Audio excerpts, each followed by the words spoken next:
Bro భయ్యా, నేను మీ సర్దార్ బాలు.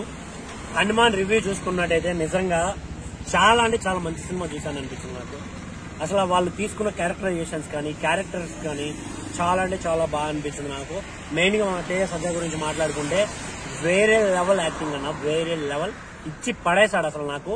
అసలు థియేటర్ లో ఒక్కొక్క సీన్ కి తను చెప్పే డైలాగ్స్ కానీ వేరే అంటే వేరే అనిపించింది నాకు. అసలు డైలాగ్ డెలివరీస్ కానీ, ఇంకోటి మెయిన్ గా చెప్పుకుంటే మన స్టోరీ విజువల్స్ కానీ స్టోరీ కానీ ఉందన్నా, మనం ఆల్రెడీ చూసిన స్టోరీలా అనిపించినా కూడా, అంటే పాత కాలంలో వచ్చిన ఒక చిన్న స్టోరీని ఒకడు ఒక శక్తి కోసం సూపర్ హీరో అవ్వాలనుకుని ఆ భ్రమలో బతికేస్తూ దాన్ని సూపర్ విలన్ లా ఎలా అవుతాడు అనే చూపించడం స్టార్టింగ్ లో, అది నాకు బాగా అనిపించింది.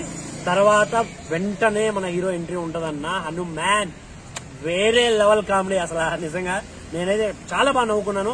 మన గెటప్ సీన్ అన్న క్యారెక్టర్ కానీ, వెన్నెల కిషోర్ గారి క్యారెక్టర్ కానీ, మిగతా క్యారెక్టర్ అన్ని వేరే లెవెల్ యాక్టింగ్ చేశారు. ఇంకా మెయిన్ గా స్టోరీ విషయానికి వస్తే అన్న, చెడు పైన మంచి గెలవడం కోసం ఒక యుద్ధం జరుగుతుంది. అది చరిత్రలో అయినా అవ్వచ్చు, ఎక్కడైనా అవ్వచ్చు.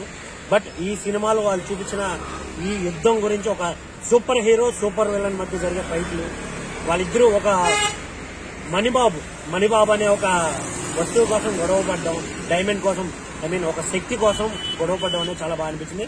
దీంట్లో మన హనుమంతుడు గారి గురించి కానీ, మన శ్రీరాములు దేవుళ్ళ గురించి కానీ చూపించడం గురించి అయితే అసలు వాళ్ళు చెప్పింది రియల్ గా ఇలా జరిగేదేమో అనిపించింది నాకు. ఆ విజువల్స్ అంటే వాళ్ళు చూపించిన లొకేషన్స్ ఉంటాయి భయ్య, జీవితంలో ఒక్కసారైనా చూడాలి అనే కోరిక అయితే ఖచ్చితంగా కలుగుతుంది. నాకైతే అలా అనిపించింది.